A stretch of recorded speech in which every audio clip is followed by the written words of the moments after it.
Good morning everyone, welcome to my new mini blog. एक minute यार, यहाँ पे एरोप्लेन पहुँच जाते हैं। जैसा कि मैंने आपको बताया था कि मेरी तबीयत बहुत ज़्यादा ख़राब थी, कल बहुत थकान महसूस हो रही थी, तो वो इसीलिए हो रही थी कि तबीयत ख़राब हो रही थी।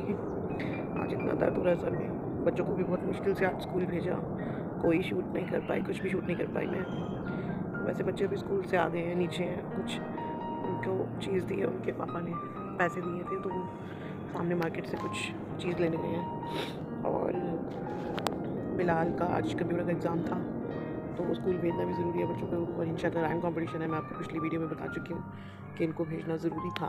और आज सुबह सुबह इनके पापा के साथ थोड़ी बहस हो गई, थोड़ी नहीं थोड़ी ज़्यादा ही होगी, तो अब मनाने लगे हुए हैं। तो मैं मान नहीं रही, बाबा बीच में कॉल आ रही है, अभी भी मैं कट कर ही जा रही हूँ। और कभी कभार ऐसा होता है ना कि इंसान ना चाहते हुए भी ऐसी बातें बोल देते जो नहीं बोलनी चाहिए। लेकिन मेरा ये मानना है कि इंसान को उस हद तक मजबूर ना करें कि वो ऐसा बोले। जब आप सामने से गलत या गंद उगलेंगे तो वापस आपको गलत और गंद ही मिलेगा। तो प्लीज़ अपना ऐसी डीलिंग रखिए कि सामने वाला इंसान भी आपकी उतनी बहस सुन सके जितनी आप चाहते हैं कि आपको वापस पलट कर ना मिले। तो अक्सर मेरा और इनके पापा का, बिलाल के पापा की जो लड़ाई होती है वो इसी बेस पे होती है कि जब वो बोलते हैं तो फिर वो भूल जाते हैं कि सामने से उल्टवार भी आएगा।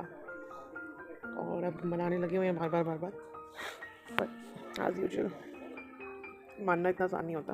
बिना कोई गिफ्ट लिए अब मैं मानूंगी नहीं। और बिलाल और निशा भी नीचे हैं, तो कभी कभार ज़्यादा मुसीबत तब हो जाती है जब मैं हमारी जब कोई भी बहसबाजी होती है तो मैं चाहती हूँ कि किसी को पता ना लगे।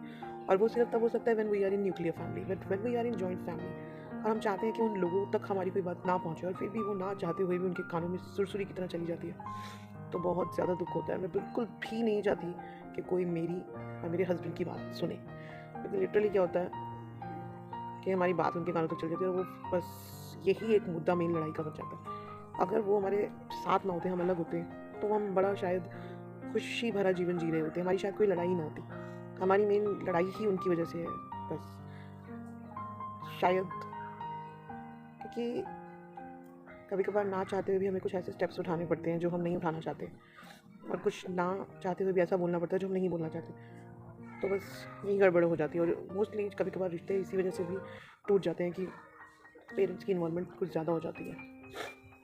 या समझ लो कभी कभार इन्वॉल्वमेंट, वो बोलते हैं कि हम इन्वॉल्वमेंट नहीं करते, लेकिन उनकी ना इन्वॉल्वमेंट भी बहुत ज़्यादा इन्वॉल्व होती है। इनको कोई बिल्कुल भी नहीं पूछता है, इनकी फैमिली में से इनको बिल्कुल भी नहीं कोई पूछता है, लेकिन फिर भी जब भी उनकी सपोर्ट में बोलते हैं मुझे इतना अजीब लगता है, क्योंकि मैं इनसे वाकई में बहुत प्यार करती हूँ। और जब कोई इनके साथ गलत करता है तो मुझे अच्छा नहीं लगता, चाहे कोई भी हो, चाहे मेरी फैमिली का भी कोई हो। और इनकी फैमिली के तो एज यूजुअल इनके साथ गलत ही करते आए हैं जब से आए हैं। अब मैं आपको धीरे धीरे आगे के व्लॉग्स में बताती जाऊँगी कि हमारी लाइफ में क्या मेन प्रॉब्लम है। चलो, किस्मत की बात है, वो तो जहाँ जो मेरी किस्मत में होना था वो तो हुआ ही है। फिर भी चलो, हम कोशिश करते हैं कि चलो अपने बच्चों में खुश रहें, अपनी दुनिया में खुश रहें। लेकिन वही छोटी नीची दर्जे की बातें, तेरा मेरा मेरा तेरा करते करते हमारा जीवन का आधा वक्त जो है वो बर्बाद हो रहा है ना। वो हमारी 30s ख़त्म होने वाले हैं, 40s की में आ रहे हैं हम, शुरुआत हो रही है हमारी। तो ऐसा लग रहा है कि जीवन में कुछ किया ही नहीं है, बस सब ये इसी कामों में निकल जाएगा शायद, ऐसा ही बस। तो मुझे बड़ा अजीब लगता है, ऐसा लगता है कि यार जीवन ऐसे ही निकल जाएगा तो एक ही कमरे में। तो मैं इनके साथ यही लड़ाई है कि चलो यार, तुम चाहे कहीं रेंट पर भी रहो तो प्लीज़ अपना घर तो होगा, अच्छे से तो रहेंगे अपनी दुनिया में, अपने परिवार में। लेकिन इनका पता नहीं क्या कहना है क्या नहीं, कि क्यों नहीं यहाँ से जा रहे हैं, क्यों नहीं जाना चाहते हैं। मैं इनको फोर्स भी नहीं करती हूँ, चलो। लेकिन अगर बात यह है कि अगर इतना रहना चाहते हैं तो बात यह है कि चलो प्यार है माँ बाप के साथ, तो मैं मानती भी चलो प्यार है, तो इसीलिए शायद यहाँ से नहीं जाना चाहते हैं। लेकिन कुछ प्यार वाली बात भी नहीं है, कोई बात नहीं करता है, किसी को कोई किसी से मतलब नहीं है, बिल्कुल भी बात नहीं करते हैं। तो मुझे ऐसा लगता है जब कुछ बात नहीं है, कोई चीज़ नहीं है, फिर क्यों साथ में रहना है और अपना भी हर वक्त माइंड अपसेट रखना है। और उनका भी माइंड अपसेट ही रहता होगा ऑब्वियसली मुझे देख के। मैं ये नहीं कह रही कि वो मुझे देख के बड़े खुश होते होंगे, हो सकता है वो भी मुझे देख के खुश ना होते हो। तो बस मैं यही बोलती हूँ, और हमारी यही अक्सर मेन लड़ाई हमारी यही चलती है कि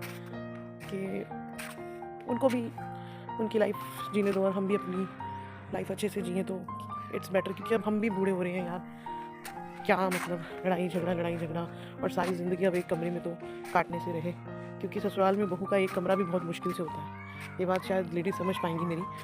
हो सकता है अभी आप लोगों को, कुछ लोगों को मेरी बातें बुरी भी लगे और कुछ लोगों को ठीक भी लगे। तो पास रहते हुए प्यार ना होने से बेहतर है कि दूर रह के थोड़ा मतलब प्यार बना रहे। तो मेरी और आज़िद की यही लड़ाई होती है कि मैं चाहती हूँ कि हम दूर रह के प्यार बनाए रखें और वो कोशिश करते रहे कि पास रह के प्यार बना रहे। तो पास रह के प्यार उनका तो खैर बिल्कुल है ही नहीं, उनको तो खैर कोई पूछता ही नहीं है। ये तो बात पता नहीं वैसा क्यों सोचते हैं, ये वो ही जाने। तो चलिए अब आप मुझे प्लीज़ कमेंट्स करके बताइएगा कि जो मैं सोच रही हूँ वो सही है या गलत है। और इस ब्लॉग हेलो करो बिलाल। हेलो।